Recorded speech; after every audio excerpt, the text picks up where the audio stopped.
अच्छा API decorator देख लिया था ना, जो एक्सपोज करने के लिए, वेरिएबल्स एक्सपोज करने के लिए। मेरी आवाज़ आ रही कि नहीं आ रही? प्रशांति है बात में।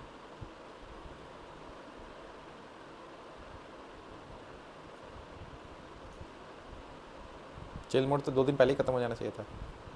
लंबा खिंच गया ना। छुट्टियाँ भी बहुत ज़्यादा नहीं होनी चाहिए, 1 दिन बस, 1 दिन 2 दिन इससे ज़्यादा नहीं होनी चाहिए एकदम। तुम्हारा कौन सा वीकेंड चल रहा है जी? वीकेंड तो उनका होता है जो कॉर्पोरेट काम करता है।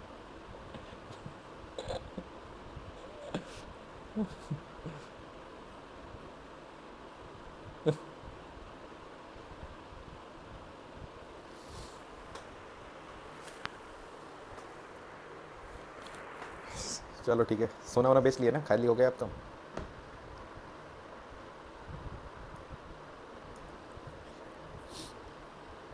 चलो ठीक है। क्या था, हाँ। तो एपीआई डेकोरेटर हमने लास्ट टाइम पढ़ा था, जिसका काम होता था कि वेरिएबल को एक्सपोज करना ना, वेरिएबल को एक्सपोज करना ताकि हम आउटसाइडर इन्फॉर्मेशन ले सके। और मुझे ज़रा इसको ओपन करने दो। असाइनमेंट क्या किया था इसके लिए? 101। 2 दिन का और बचा है।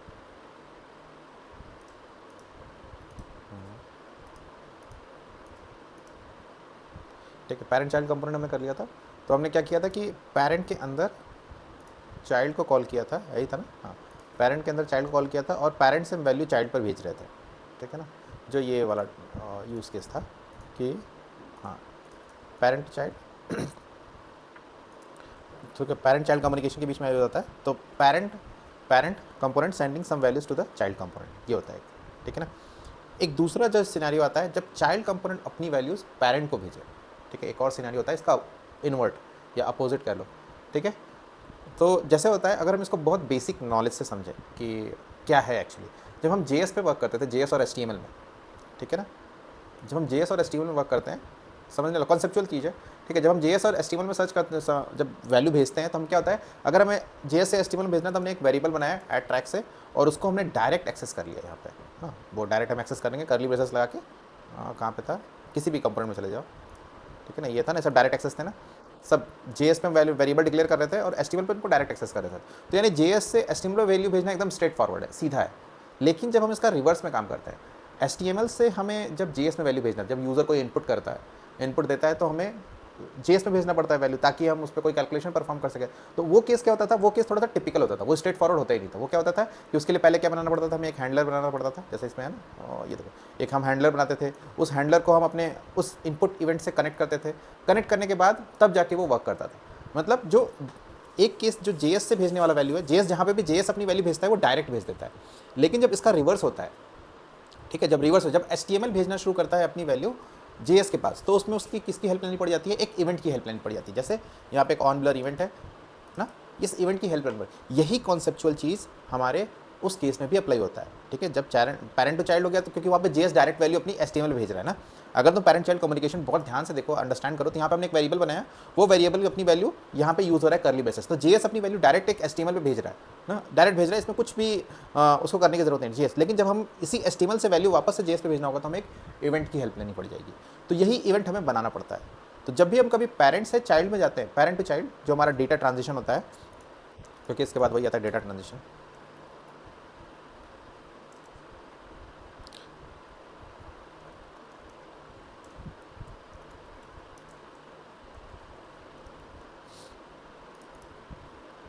ठीक है, डेटा ट्रांजिशन बिटवीन कंपोनेंट्स। तो पहला तो होता है पेरेंट, पेरेंट टू, ये इंटरव्यू क्वेश्चन है, ठीक है ना, ये हमेशा पूछा जाता है कि हमें डेटा ट्रांजिशन करना है तो कितने तरीके से और कैसे करते हैं। तो जो हमारा पेरेंट टू चाइल्ड है वो हमारा स्ट्रेट फॉरवर्ड है, वो हम @API डेकोरेटर हम यूज़ करके कर लेते हैं। जो अभी तक हमने पढ़ा, ये हमने पढ़ा @API से पेरेंट चाइल्ड का हो जाता है, ठीक है ना, @API। लेकिन जब हमें चाइल्ड टू पेरेंट करना होता है,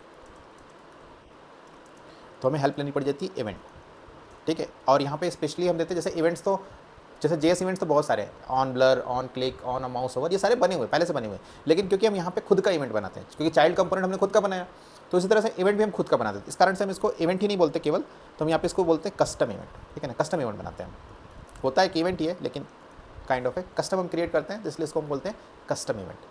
तो पेरेंट टू चाइल्ड हमारा API decorator straight forward JS में बनाया, वहाँ पे @API डिक्लेयर किया, एक्सेप्ट कर लेगा। लेकिन जब हम इसका रिवर्स करते हैं तो उस केस में हमें क्या कस्टम इवेंट बनाना होता है। तो वो हम देख लेते हैं कैसे बनाते हैं और कैसे ये अपनी वैल्यू सेंड करता है।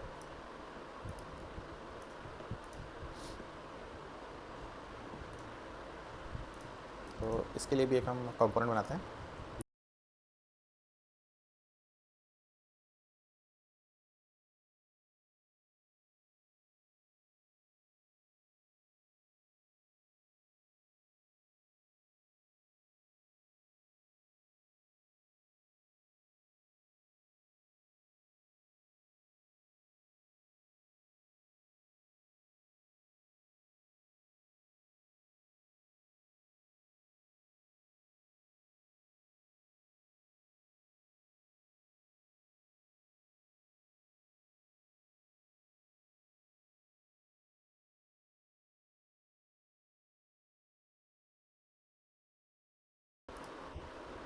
ठीक है, अब हम वैल्यू ट्रांसफ़र करेंगे।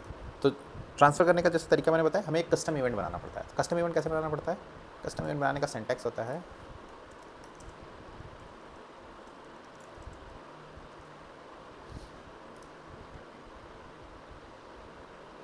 तीन लाइनों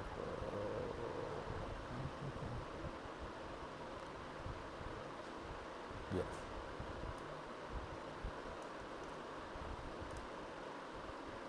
चाइल्ड कंपोनेंट में जाएंगे, उसके जेएस में कस्टम इवेंट बनाएंगे।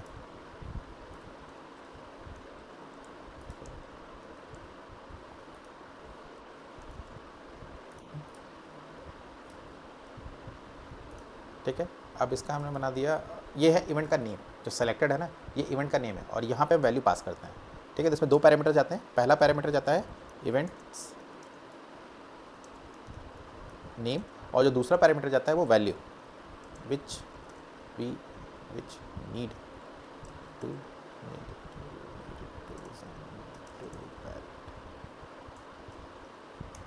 ठीक है। तो पहला पैरामीटर जाता है इवेंट का नेम, जो हमारा इवेंट का नाम है, क्योंकि हम कस्टम इवेंट बनाना है तो उसको एक नाम देना जरूरी है, तो हमने नाम दे दिया। और जो दूसरा पैरामीटर जाता है वो जाता है कि क्या वैल्यू हमें पास ऑन करना है। ठीक है, तो अभी हम क्या करते हैं, पास ऑन कर देते हैं, सिंपल सी चीज़ें पास कर देते हैं एक जैसे।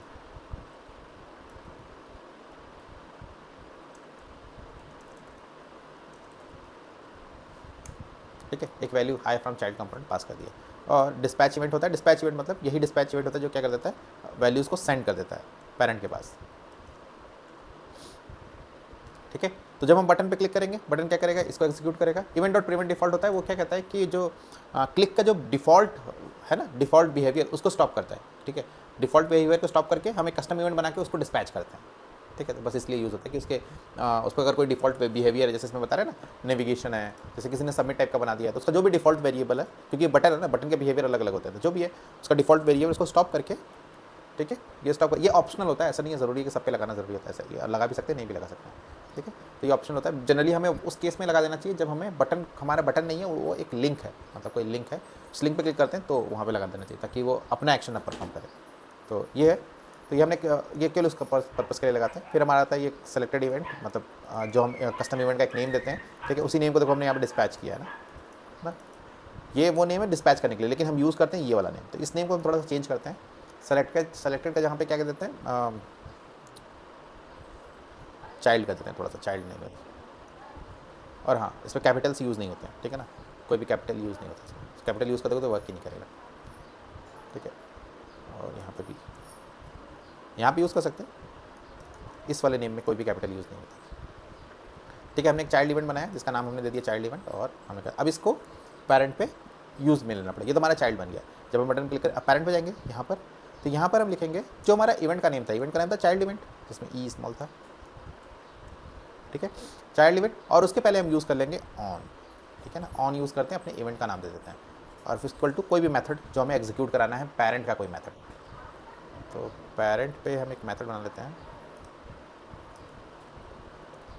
Handle child event.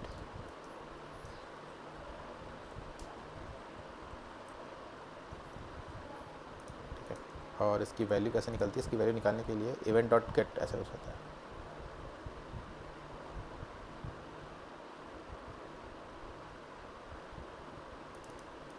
Event dot detail, हाँ ठीक है।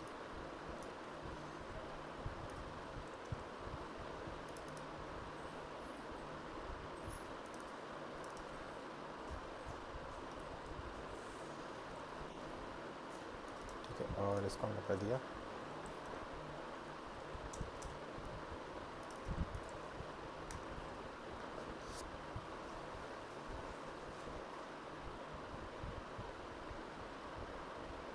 HTML में कुछ इशू आ रहा है।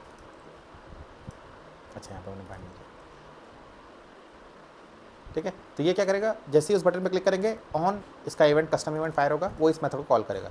इस मेथड में हम क्या करेंगे, चाइल्ड से वैल्यू ले लेंगे इवेंट डॉट डिटेल। ये डिटेल वही है, ये डिटेल ये वाला डिटेल है। यहाँ पे भी हमने डिटेल लिखा है ना, इसलिए वहाँ पे इवेंट डॉट डिटेल यूज़ कर रहे हैं। यहाँ पे अगर मैं कुछ और लिख दूँ ना, इवेंट मैसेज, तो मैसेज जैसे मैं यहाँ कर दूँ ना, तो वहाँ पे भी मुझे मैसेज यूज़ करना पड़ेगा ऐसा। ठीक है, पक कर जाएगा। जो वहाँ पे लिखेंगे वही यहाँ पे मिलेगा, फ्रॉम मैसेज फ्रॉम चाइल्ड। ये हमने इस वेरिएबल में सेट कर दिया। ठीक है, और वैल्यू की स्पेलिंग गलत है तो ई कर देता हूँ।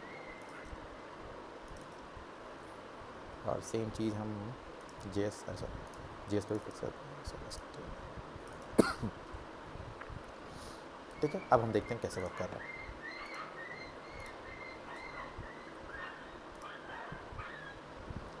ठीक है, अब मैं क्लिक करूँगा, लगता है रिफ्रेश नहीं होगा, कोई एरर आ रहा है। कंसोल लॉग्स लगाने पड़ेंगे, कुछ क्या मिस हो रहा है वो देखने के लिए।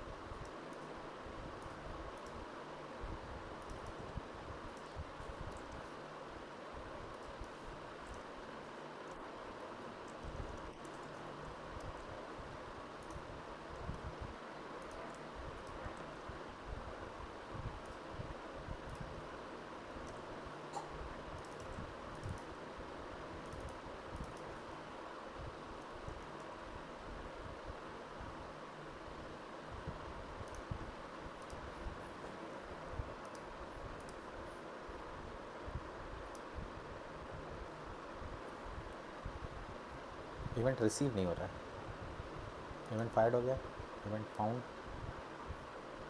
पहले कैसे चलेगा? अच्छा, फाउंड हो गया, फाउंड के बाद नहीं चलेगा मैसेज को।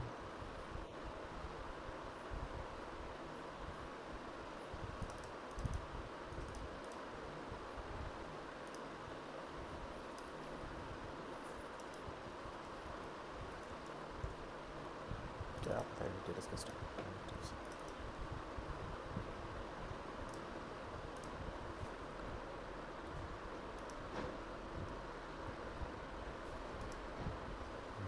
डिटेल इसका स्टैंडर्ड है इसलिए वर्क नहीं कर रहा है। ठीक है, तो हमने यहाँ पे क्लिक किया और ये वैल्यू यहाँ पे पॉपुलेट होगी। तो ये क्या किया, पेरेंट से चाइल्ड से पेरेंट वैल्यू भेजना, और जो पेरेंट से चाइल्ड है वो तुम्हारा सिंपल है ही, जैसे वैल्यू फ्रॉम अब हमें कुछ पेरेंट से चाइल्ड वैल्यू भेजना है तो जैसे हम भेजते थे ऐड ट्रैक लगा के वो हम कर लेंगे।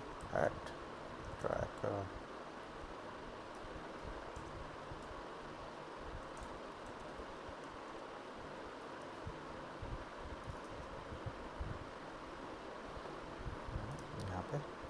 यहाँ पे API डेकोरेटर में जो वैल्यू है वो ज़रा देख लेते हैं। वैल्यू फ्रॉम पेरेंट, यहाँ पे वैल्यू की स्पेलिंग गलत है HTML में, और हमारे यहाँ पे जहाँ पे यूज़ हो रहा है ये। ठीक है, और वही है, यहाँ पे भी कैपिटल को स्मॉल में कन्वर्ट करना होता है क्योंकि कबाब केस फॉलो करता है।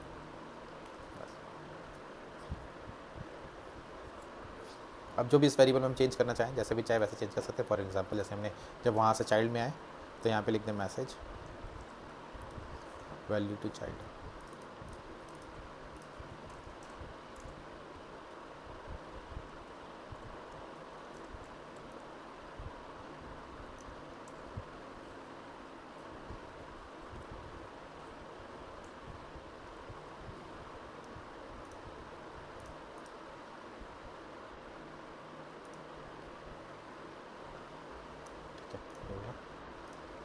ठीक है, मैसेज रिसीव कर।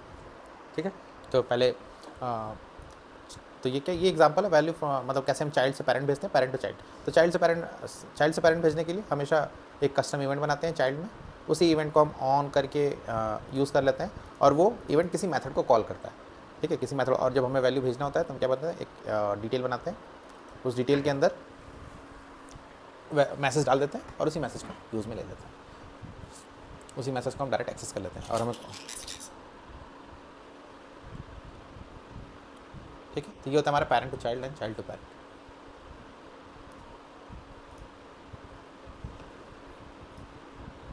कहाँ चले गए?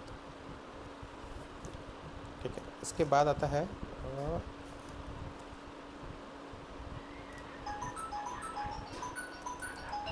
Parent to parent.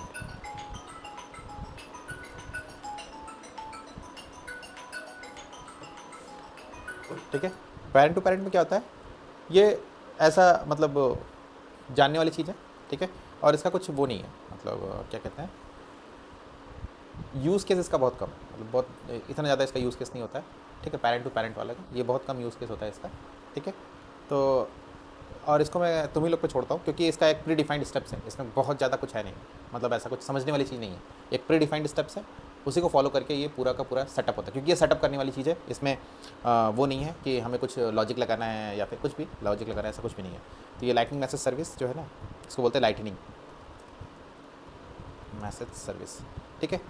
ये इसको अभी हम लाइटनिंग मैसेज सर्विस बोलते हैं, पहले इसको बोलते थे, मतलब पहले होता था पब सब, ठीक है ना, पब सब और पब सब,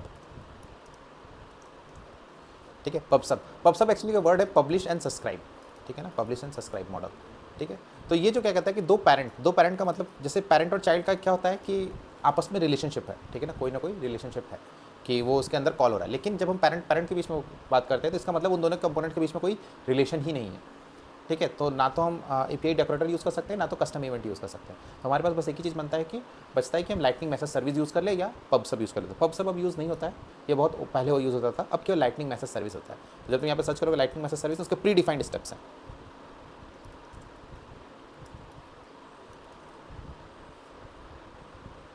ठीक है।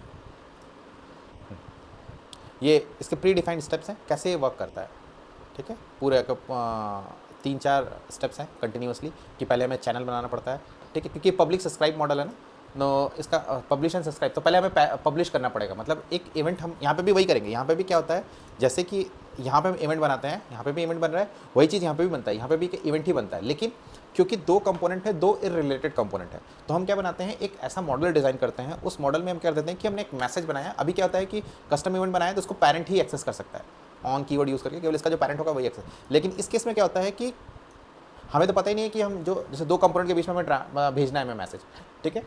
अब जैसे इसको इस तरह से समझते हैं कि जब हमें किसी रिलेटिव को फ़ोन करना है ना, मतलब जैसे हमें किसी रिलेटिव को फ़ोन करना है तो हमें उसका नंबर पता है, ठीक है ना, तो हम उसके डायरेक्ट नंबर पे कॉल करते हैं और केवल इसी से बात करते हैं ना, एक सिंपल सा मैसेज कम्युनिकेशन जो होता है, ठीक है। हमें किसी को फ़ोन करना है जिसका हमें फ़ोन नंबर पता है, तो हम क्या करते हैं कि हम उसको सिंपली क्या कर देते हैं कि मैसेज भेज देते हैं या फिर फ़ोन लगाया, बात कर लिया, जब हमें चीज़ें पता है। लेकिन ये एक यूज़ केस वैसा है जिस यूज़ केस में हमें पता ही नहीं है कि दूसरा बंदा कौन है, क्योंकि कोई रिलेशन नहीं है। तो उस केस में हम क्या करते हैं, जैसे हमें अगर किसी ऐसे अननोन को बताना है तो हम क्या करते हैं, बताओ, सो गए क्या तुम? हाँ तो बताओ क्या करना, अगर हमें किसी ऐसे बंदे को मैसेज भेजना है जिसके बारे में हम कुछ नहीं जानते तो हम उसको मैसेज कैसे भेजेंगे?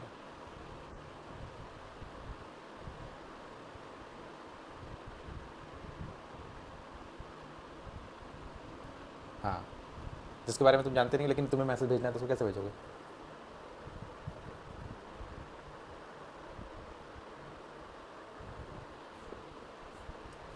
हाँ, मैसेज इन द सेंस कुछ भी इन्फॉर्मेशन तुम्हें भेजना है जिसके व्हाट्सएप पे कैसे भेजोगे, उसको जानते नहीं हो तो कॉन्टैक्ट नंबर ही तो नहीं है तुम्हारे पास।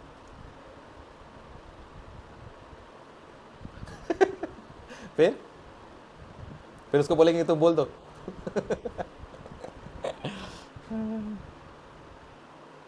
ऐसे केसेस में हम क्या करते हैं, हाँ बताओ।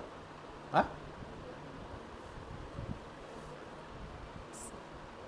उसके बारे में तुम्हें पता नहीं है, मैं वही तो कह रहा हूँ, उसके बारे में तुम्हें कुछ नहीं पता है, बस बट तुम्हें पता है कि भेजना है मुझे मैसेज। तो ऐसे केसेस में हम क्या करते हैं, हम एक पर्टिकुलर कीवर्ड यूज़ करते हैं जिसे कहते हैं हम अक्सर करके हम सोशल मीडिया में भी इस चीज़ का यूज़ करते हैं, ठीक है। सोशल मीडिया में हम यूज़ करते हैं, पोस्ट करते हैं। पोस्ट क्या होता है, हम उनके लिए भी भेजते हैं जो हमें जानते हैं और उसके लिए भी भेजते हैं जो हमें नहीं जानते हैं, ना, लेकिन वो थोड़ा सा ये एग्जैक्ट एग्जाम्पल नहीं हुआ। ब्रॉडकास्टिंग एक अच्छा इसका एग्जाम्पल हुआ कि तुमने एक ब्रॉडकास्ट कर दिया, ठीक है, ब्रॉडकास्ट कर दिया, तो अब ब्रॉडकास्ट क्या है, पब्लिक चीज़ है ना, ब्रॉडकास्टिंग क्या है, पब्लिक, जैसे हमारा पोस्ट पब्लिक चीज़ होती है, अगर हमारा प्रोफाइल पब्लिक है तो भी पब्लिक ही हो, तो जो भी है एक ब्रॉडकास्टिंग जो एक कॉन्सेप्ट है वो क्या है, पब्लिक है, वो कोई भी एक्सेस कर सकता है, ठीक है ना, कोई भी तुम्हें उस चीज़ को एक्सेस कर सकता है। तो वही कॉन्सेप्ट यहाँ पे भी यूज़ होता है कि जब हमें पेरेंट टू पेरेंट, मतलब दो पेरेंट के बीच में कम्युनिकेशन करना है, क्योंकि पेरेंट है तो एक पेरेंट से दूसरे पेरेंट के बीच में कोई वही नहीं है, ठीक है ना, कुछ कनेक्शन ही नहीं है, तो क्या करता है कि लाइटनिंग मैसेज सर्विस क्या करता है, एक चैनल के थ्रू ब्रॉडकास्ट कर देता है। जैसे हम यूज़ कर लिया फेसबुक को यूज़ कर लिया, या फिर रेडियो यूज़ कर लिया, या क्या, मतलब जब हमें कोई ऐसा इन्फॉर्मेशन देना है जिसके बारे में हमें पता ही नहीं हमारी पब्लिक कौन सी कौन उसको रिसीव करने वाला है, हमें नहीं पता है ना रिसीव करने वाला, तो हम क्या करते हैं, पोस्ट लिख देते हैं। जैसे होता है ना खोया पाया विभाग, मतलब खोया पाया में होता है ना कि वो मैसेज एक जनरल मैसेज चैनल कर देते हैं, उनको पता नहीं है ना कौन इसको रिसीव करेगा। मेरी बात समझ में आई? तो उसमें क्या करते हैं, कोई एक जनरल मैसेज कर देते हैं। अब वो जनरल मैसेज हम कोई भी चैनल यूज़ कर सकते हैं, चाहे वो चैनल का सेंस, अब जैसे हम रियल लाइफ एग्जांपल में होगा तो हमारा फेसबुक यूज़ हो गया कि भाई फेसबुक में जाके किसी पेज पे, कोई पेज है वो भी एक चैनल ही है, उस पर जाके हमने क्या कर दिया, मैसेज ब्रॉडकास्ट कर दिया। अब जिसको रिसीव करना रहेगा वो मतलब जो भी इंटरेस्टेड होगा उस चीज़ में, वो क्या करेगा, उस पेज को फॉलो किया रहेगा या सब्सक्राइब किया रहेगा, ठीक है ना, वो कोई भी बंदा हो सकता है जो उसको सब्सक्राइब किया रहेगा उसको मैसेज मिल जाएगा। हमने तो मैसेज पूरा पब्लिक भेजा। हाँ, सेम वही कॉन्सेप्ट। तो वही कॉन्सेप्ट यहाँ पे भी यूज़ होता है कि जब पेरेंट टू पेरेंट एलएमएस क्या करता है, एक चैनल के थ्रू मैसेज को ब्रॉडकास्ट कर देता है, तो जो कोई भी दूसरा पेरेंट है अगर उसी चैनल को उसने सब्सक्राइब कर रखा है तो उसके पास वो मैसेज पहुँच जाएगा। तो ये पबसब एक्चुअली वही वर्ड है, पब्लिश एंड सब्सक्राइब, ठीक है ना, सब्सक्राइब जिसे कहते हैं। तो हम क्या करता है, एक इसमें बनता है पब्लिशर, जो parent to parent channel communication होता है उसमें बनता है, एक पेरेंट बनता है पब्लिशर और दूसरा पेरेंट बनता है सब्सक्राइबर, और बनता है चैनल। तीन चीज़ें इसमें इंपॉर्टेंट होती हैं। पहला होता है पब्लिशर,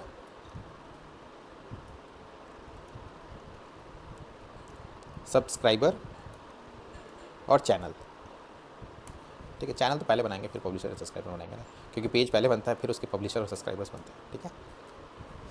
तो पहले बनाते हैं हम एक चैनल, उस चैनल पर फिर बनाते हैं एक कंपोनेंट बनना बन जाता है पब्लिशर और दूसरा कंपोनेंट बन जाता है सब्सक्राइबर, और फिर हम मैसेज भेजते हैं यहाँ से वहाँ, वहाँ से वहाँ से। फिर अगर इस जैसे ये पब्लिशर बन गया, ये सब्सक्राइबर बन गया, तो अगर सब्सक्राइबर को कोई मैसेज भेजना पड़ेगा तो इसको भी क्या करना पड़ेगा, एक नया चैनल बनाना पड़ेगा, या फिर वो एग्जिस्टिंग चैनल को भी यूज़ में ले सकता है, काइंड ऑफ ए, जैसे कोई था ना, मैंने पेज पे कोई मैसेज भेजा, तो अगर हमारे पेज से किसी और को भी मैसेज भेजना है या फिर कुछ करना है तो या तो उसी पेज पे वो पोस्ट कर दे तो भी मुझे मिल जाएगा, या फिर वो खुद का एक पेज बनाए और उस पेज को मैं फॉलो करूँ फिर वो हो जाए। समझ रहे मेरी बात? दोनों चीज़ें हैं, क्योंकि मैंने एक चैनल बना रखा है तो उसी चैनल पे मेरे सब्सक्राइबर भी जाके कुछ मैसेज करेंगे तो मुझे मिल जाएगा, ठीक है। तो इसके लिए भी होता है, और या फिर वो खुद का कोई चैनल बना ले। तो इन सारी चीज़ों में क्या होता है, पब्लिशर एंड सब्सक्राइबर होते हैं, और सब्सक्राइबर को ही हमें मैसेज मिलता है, सब्सक्राइबर ही हमें मतलब सब्सक्राइब किए रहोगे तभी मैसेज मिलेगा। तो वो जो कॉन्सेप्ट है कि ब्रॉडकास्टिंग वाला जो कॉन्सेप्ट है वही कॉन्सेप्ट एलएमएस अप्लाई करता है। तो इसका डिमेरिट ये है कि अगर चैनल बहुत सारे कंपोनेंट्स को पता है तो वो भी आपके मैसेजेस को ट्रेस कर सकते हैं। तो जनरली क्या होता है, ये इन कंपोनेंट्स से यूज़ होता है, ठीक है ना, अंदर मतलब बहुत रेयर ही हम यूज़ करते हैं ये एलएमएस। जनरली सेल्सफोर्स तो कम यूज़ होता है, सेल्सफोर्स के बाहर इसका यूज़ ज़्यादा होता है, मतलब कि चैनल है ना, चैनल बना के भेज दिया, आउटसाइड द सेल्सफोर्स हमें अगर कोई मैसेज भेजना होता है तो हम इसका यूज़ ज़्यादा कर लेते हैं कभी कभी, ठीक है। नहीं तो हम इसको ना यूज़ करके बल्कि एक हमारा टर्म होता है प्लेटफॉर्म इवेंट, वो हम ज़्यादा यूज़ करते हैं, ठीक है, कम्युनिकेशन के बीच में, जब डेटा के बीच में कम्युनिकेशन होता है तो एक और होता है प्लेटफॉर्म इवेंट, ठीक है।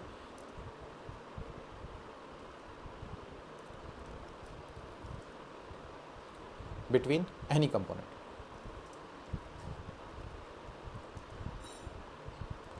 एज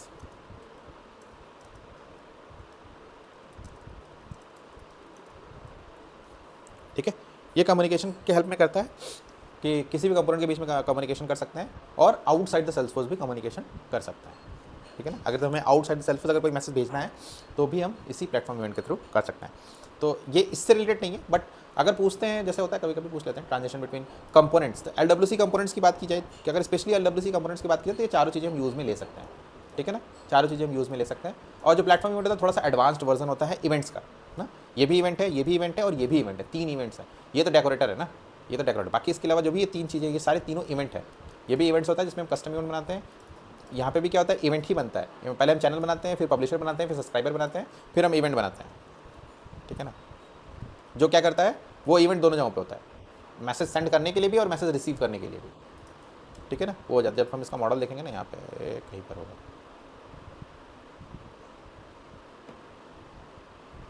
ये ऑरा का बोल LMS with aura, LMS with web components. हाँ ठीक है, देखो ये पब्लिश किया, ठीक है। पब्लिश का एक सिंपल सा कोड होता है और ये एक चैनल हम बनाते हैं, ये चैनल देखो, ये चैनल बनाया हुआ है और ये हम इंपोर्ट करते हैं। ये तीन चीज़ें यहाँ पे होती है, ठीक है। इसमें देखो ये पब्लिशर है तो इसने यहाँ पे पब्लिश लिखा हुआ है, ठीक है ना। ये तो दोनों में रहेगा common, create message contact, release message contact और पब्लिश, ये यहाँ पे रहेगा। और फिर उसके बाद बनेगा एक चैनल, ये चैनल हम बनाते हैं, ठीक है। और फिर उसके बाद ये कॉन्टेक्स्ट और ये हमारा ये हो गया, ये सारी चीज़ें आती हैं पब्लिशर, एज अ पब्लिशर। तो ये जो पब्लिशर में देखो ये मैसेज है, ये पब्लिश है और यहाँ पे वो मैसेज, ये चैनल का नेम है सैम्पल मैसेज चैनल, ठीक है, सैम्पल मैसेज चैनल और उसमें मैसेज। फिर इसी तरह इसका सब्सक्राइबर होगा। अब सब्सक्राइबर में देखो ये बना सब्सक्राइबर, ठीक है, इसमें इवेंट ऐड कर दिया सब्सक्राइब और अनसब्सक्राइब का।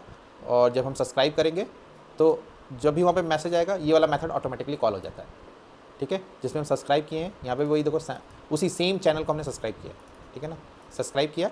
और जो मैसेज आएगा उस मैसेज को हम यहाँ पे हैंडल मैसेज, हमारा ये मेथड है, इस हैंडल मैसेज में उसको डिसरियलाइज करके हम वहाँ से मैसेज निकाल सकते हैं। और ये अनसब्सक्राइब ये ऑप्शनल होता है, चाहो तो अनसब्सक्राइब मतलब अनसब्सक्राइब किसी बटन के क्लिक पे कर दोगे तो यहाँ पे मिलेगा ही नहीं, वही तुम्हें नोटिफिकेशंस नहीं मिलेंगे जो होता है ना सब्सक्रिप्शन का जो होता है ऑप्शन।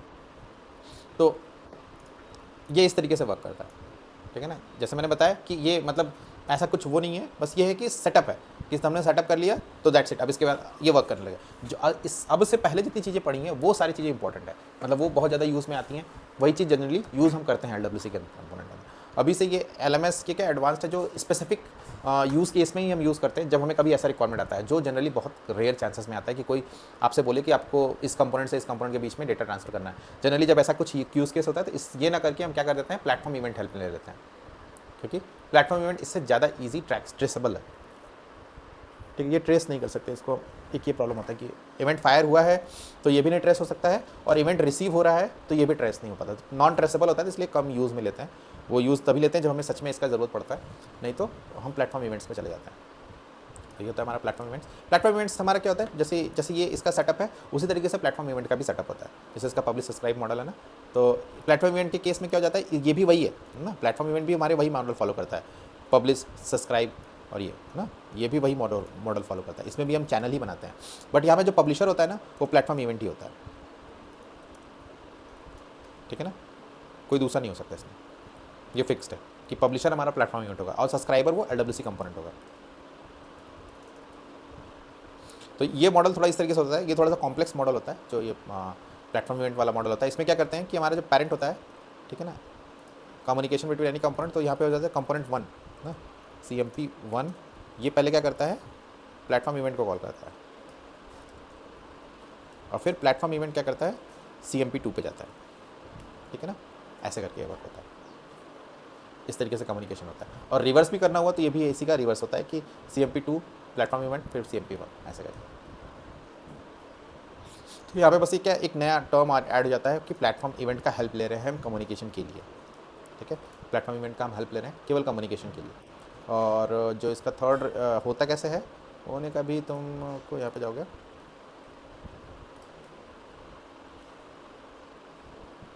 कि जैसे इसका सेटअप है ना, ये काम करता हूँ ना, ये लिंक मैं यहाँ पे रख देता हूँ ताकि कभी भी डॉक्यूमेंटेशन देखो तुम लोग तो तुम्हारे पास ये एग्जाम्पल रहे, ठीक है ना, ये एग्जाम्पल पड़ा रहे ताकि यहाँ से सेटअप कर लो, क्योंकि बहुत बड़ा चीज़ है नहीं, छोटी सी चीज़ है, वो सेटअप ही करना होता है, कोड को ही मूव करना होता है। थर्ड होता है हमारा प्लेटफॉर्म इवेंट।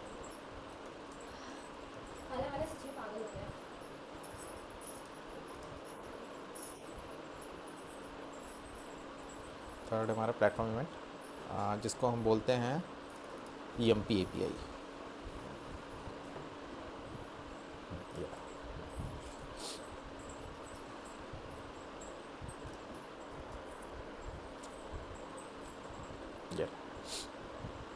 EMP API के लिए ये सारी चीज़ें करते हैं, ठीक है ना, ये क्योंकि देखो मैंने बताया इसमें पब्लिशर नहीं होता, ये सब्सक्राइब ही करते हैं और वो प्लेटफॉर्म इवेंट को हम सब्सक्राइब करते हैं, सब्सक्राइबर ही बनते हैं, मतलब LWC कंपोनेंट इसमें सब्सक्राइबर ही बनता है, वो पब्लिशर नहीं बन सकता है।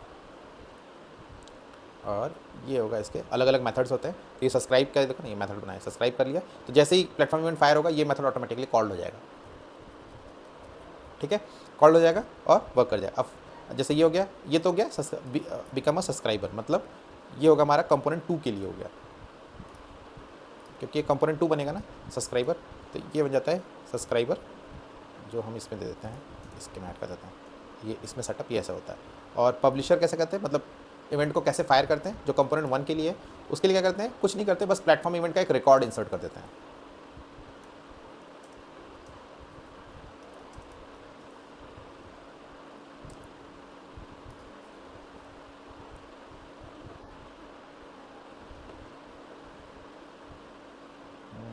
पब्लिश प्लेटफॉर्म इवेंट कहाँ लिखा हुआ है, ये रहा, ये रहा, ठीक है ना, ये पब्लिश प्लेटफॉर्म इवेंट।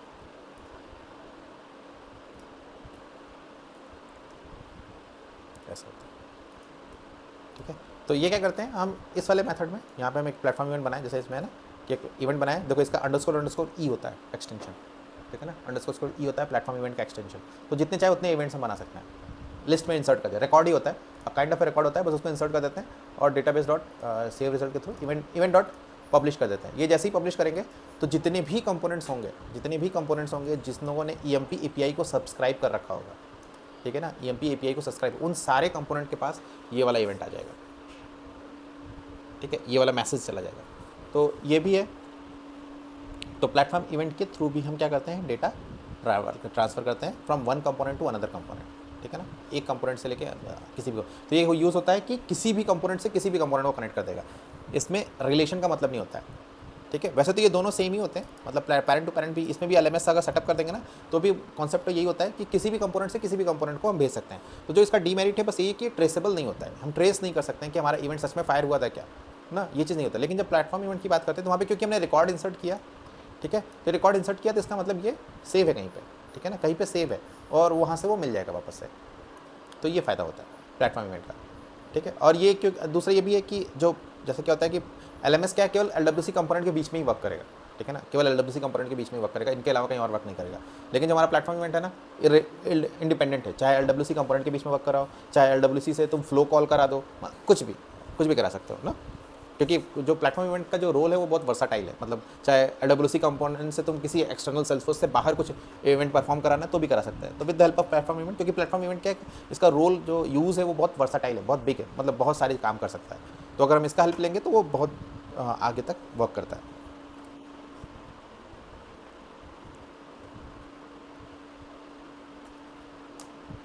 ठीक है।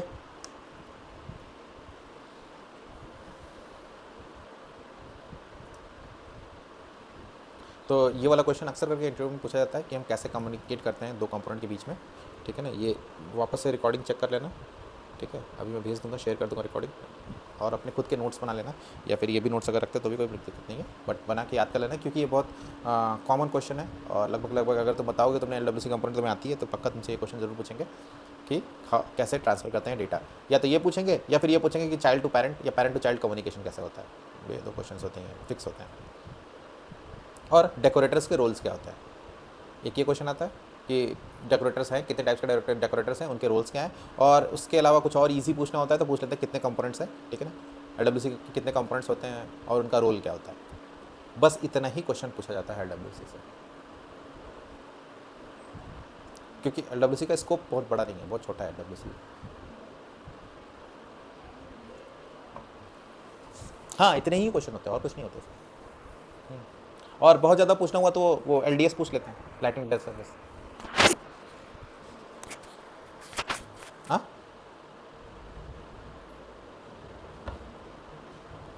वैसे तो जनरली LWC, ये तो LWC के असाइनमेंट्स के जो क्वेश्चन मैंने दिए वो इसलिए है कि प्रैक्टिस के लिए है, वैसे क्वेश्चन LWC के नहीं मिलेंगे। एपेक्स के तो मिल सकते हैं, जैसे हमने दिया अभी तक, हमने जो एपेक्स के लिए पढ़ा था, ठीक है ना, एपेक्स के तो मिल सकते हैं, ठीक है। LWC के वैसे क्वेश्चन नहीं मिलते।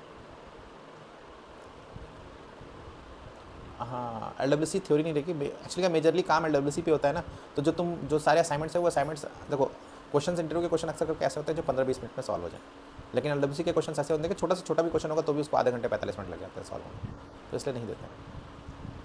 समझे मेरी बात, इसलिए नहीं देते। नहीं तो अगर वो भी जल्दी से सॉल्व हो जाए ना तो वैसे कोई बड़ी बात नहीं, उसको भी दे देंगे उठा के कि ये UID चाहिए। तो जनरली वैसे क्वेश्चंस क्या होता है, अगर किसी को कराना भी होता है ना तो वो तुम्हें एज अ बोल देंगे प्री इंटरव्यू से पहले ये कोड प्रिपेयर करना है, या फिर इंटरव्यू के बाद तुम्हें बोल देंगे ये कोड प्रिपेयर करना है, ऐसा करके बोल देते हैं। तो ऐसा होता है, या फिर प्री बोल देंगे तो फिर उसी कोड से तुमसे क्वेश्चन पूछेंगे जो तुमने LWC के लिए प्रिपेयर किया रहेगा।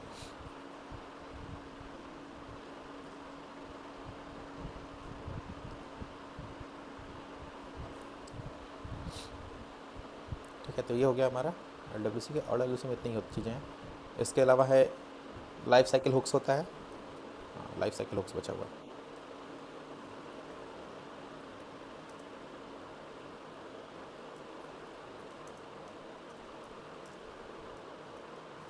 लाइफ साइकिल हुक्स ये भी थ्योरी ही है, इसका भी कोई यूज़ नहीं होता। इसका यूज़ केवल एक्सपीरियंस पर्सन यूज़ कर सकता है, उसके लिए नहीं होता। मतलब कि एज अ बिगनर कोई यूज़ नहीं कर पाता इसका, क्या यूज़ कैसे क्यों करते हैं, ऐसे कुछ नहीं करते।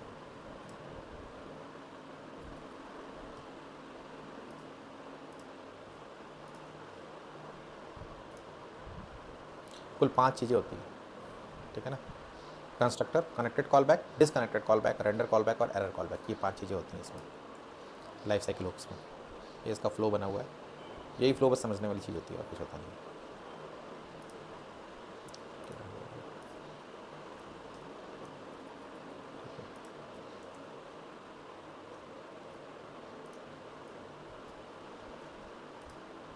ठीक है, जैसे ये उसी पैटर्न में है ना, ये जिस पैटर्न में हमारा कंपोनेंट लोड होता है ना, उसी पैटर्न में ये लिखा हुआ है। कंस्ट्रक्टर इसको इस तरह से समझ लेते हैं, अभी के लिए समझ लेते हैं। क्या होता है, ये सारे क्या मेथड मान लो, ठीक है, क्योंकि देखो इसका सिंबल मेथड की तरह है, लास्ट में ब्रैकेट लगा हुआ है, तो मेथड ही है, ठीक है ना। मान लेते हैं ये पाँचों क्या है, एक मेथड है, मतलब पाँचों क्या है, 5 अलग अलग मेथड्स हैं। तो लाइफ साइकिल हुक्स ये करता है, कहता है कि ये जो पाँचों मेथड्स हैं इनके एग्जीक्यूशन का एक पैटर्न है, ठीक है। पैटर्न ये है कि जब कंपोनेंट लोड होता है ना, जैसे ही कंपोनेंट लोड हुआ तो ये कंस्ट्रक्टर नाम का जो मेथड है ये ऑटोमेटिकली, जैसे हमारा क्लास का होता है ना, तो क्लास में सबसे पहले कंस्ट्रक्टर वर्क करता है ना, सबसे पहले ऑटोमेटिक एग्जीक्यूट जो हो जाता है वो कंस्ट्रक्टर एग्जीक्यूट होता है, वो क्लास का ऑब्जेक्ट बनाते ही एग्जीक्यूट होता है। वही कॉन्सेप्ट यहाँ पे भी है। तो हम क्या करते हैं, कंस्ट्रक्टर के अंदर वेरिएबल इनिशियलाइजेशन वाला काम करते हैं, या फिर वेरिएबल को कोई डिफॉल्ट वैल्यू देना है वो वर्क करते हैं ना, वो सारी चीज़ें। तो सेम कॉन्सेप्ट यहाँ पे भी अप्लाई होता है। तो जो LWC का कंस्ट्रक्टर है वो क्या होता है, कंस्ट्रक्टर कंपोनेंट इनिशिएट होते ही वर्क कर जाता है, तो उसमें हम क्या कर देते हैं, वेरिएबल की वैल्यू इनिशिएट करते हैं। कोई CSS में कोई हमें CSS अप्लाई करना है तो वो हम ऐड कर देते हैं, ऐसी चीज़ें इसमें ऐड करते हैं, ठीक है।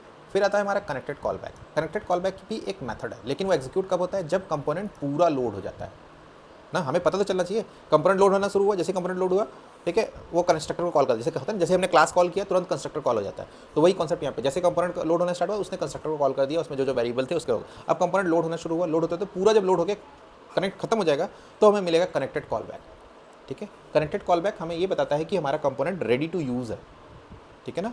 कि हमें ये बताता है कि हमारा कंपोनेंट लोड हो चुका है, अब उसमें कुछ और आगे नहीं होगा। तो कनेक्टेड कॉल बैक इस चीज़ के लिए। अब इसका यूज़ क्यों करते हैं, इसका यूज़ हम उस केसेस में करते हैं, मान लेते हैं कि कोई हम कंपोनेंट डिज़ाइन कर रहे हैं, ठीक है, हम चाहते हैं कि कंपोनेंट जब लोड हो जाए तो कोई जावास्क्रिप्ट फायर हो जाए, या कोई मेथड फायर हो जाए, या किसी वेरिएबल की वैल्यू रिफ्रेश हो जाए ना, कुछ भी चीज़ ना, ऐसे कहते हैं, ठीक है। फिर हमारा आता है disconnected call back. Disconnected call back हम तब यूज़ करते हैं जब हमारा कंपोनेंट इसका उल्टा है, मतलब कंपोनेंट लोड हुआ है ना, अनलोड हो जाए मतलब कि UI से हट जाए, UI से हट जाए। जैसे UI से हटने वाला काम होता है, हमने बहुत पहले पढ़ा था कंडीशनल रेंडरिंग, वो इफ़ ट्रू इफ़ फॉल्स करके वाला था।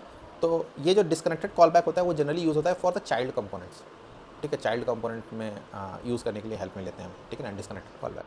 कि हाँ, डिस्कनेक्टेड कॉल बैक क्या होता है, कोई कंडीशन के बेस पे हमारा अगर चाइल्ड कंपोनेंट रिमूव हो रहा है तो ये disconnected call back automatically execute हो जाए। और जैसे होता है ना, कभी कभी तुमने देखा होगा कि कोई फॉर्म हम फिल कर रहे हैं, फिल करते ही हमने फॉर्म पे कोई क्लोज बटन है, या फिर फॉर्म पे कहीं और क्लिक करते हैं तो क्या कहता है कि पहले फॉर्म फिल करो तब आप कुछ और दूसरा एक्टिविटीज़ कर सकते हो। तो वो वैसे उस टाइप की एक्टिविटीज़ हम डिस्कनेक्टेड कॉल बैक में करते हैं कि जब हमें ये पता है कि यूज़र ने कुछ और कर दिया है, हमारा जो मेन कंपोनेंट इसमें काम कर रहा था उसमें ना काम करके कहीं और काम करने जा रहा है, तो हमें उस टाइम हम क्या डिस्कनेक्टेड कॉल बैक की हेल्प ले लेते हैं कि तुम रुको, इस पर पहले वर्क करो, ठीक है। तो ये होता है हमारा डिस्कनेक्टेड कॉल बैक, कि जब हमारा कंपोनेंट UI से रिमूव हो रहा हो।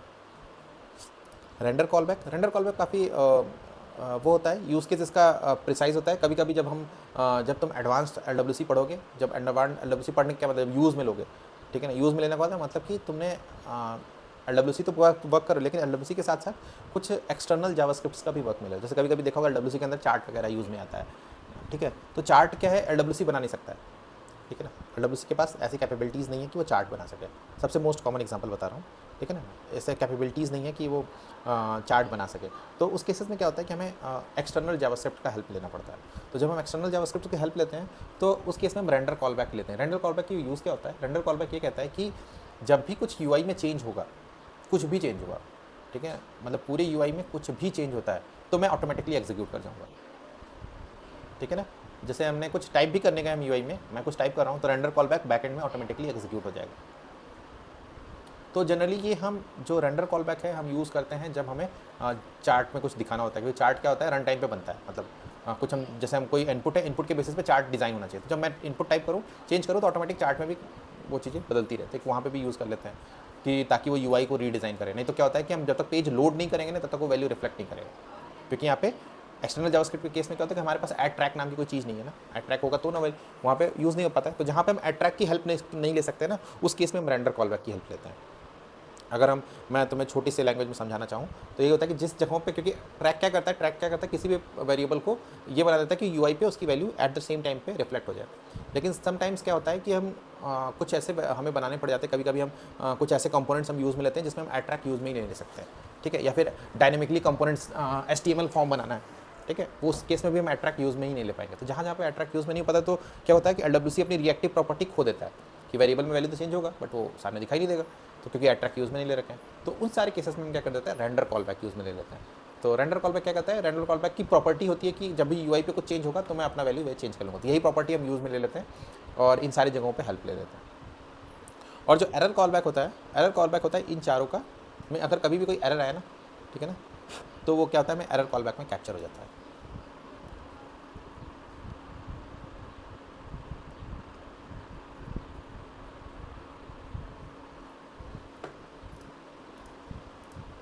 ऐसा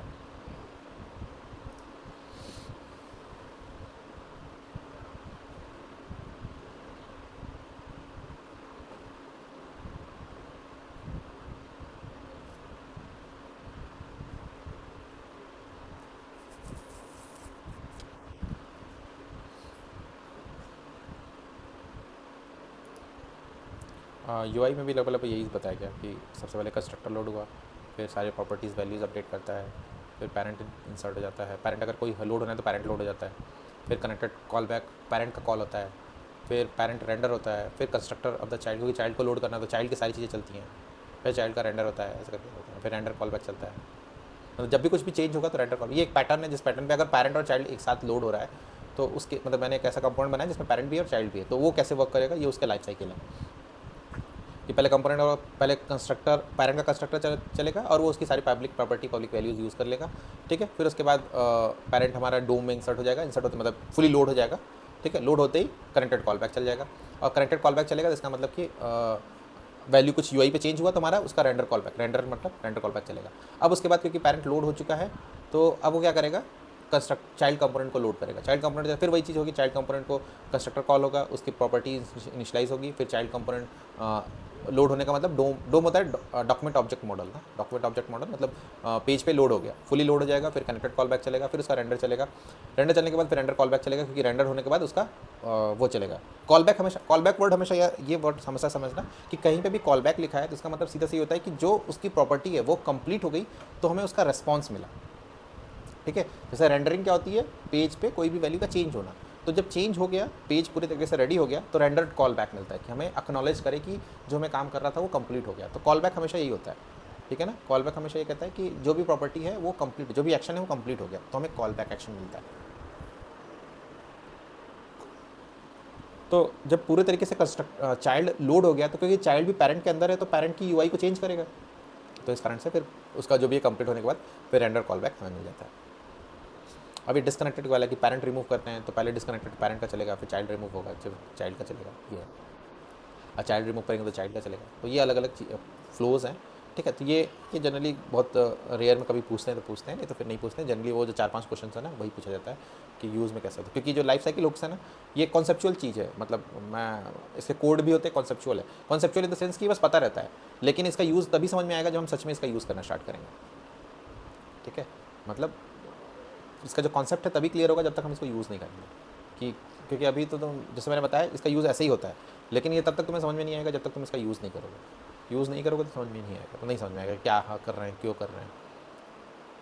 क्योंकि एग्जांपल के लिए इसमें कोड कॉपी पेस्ट करके मैं दिखा सकता हूँ कि ऐसा चल रहा है, लेकिन वो यूज़ ही नहीं होगा तो समझ में ही नहीं आएगा कि अच्छा ठीक है चल रहा है, तो वही करोगे हाँ ठीक है आउटपुट आ रहा है दिख रहा है, बस यही होगा, दिमाग यही कहेगा हाँ ठीक है आउटपुट आ रहा है दिख रहा है, इसका कोई खास यूज़ नहीं है।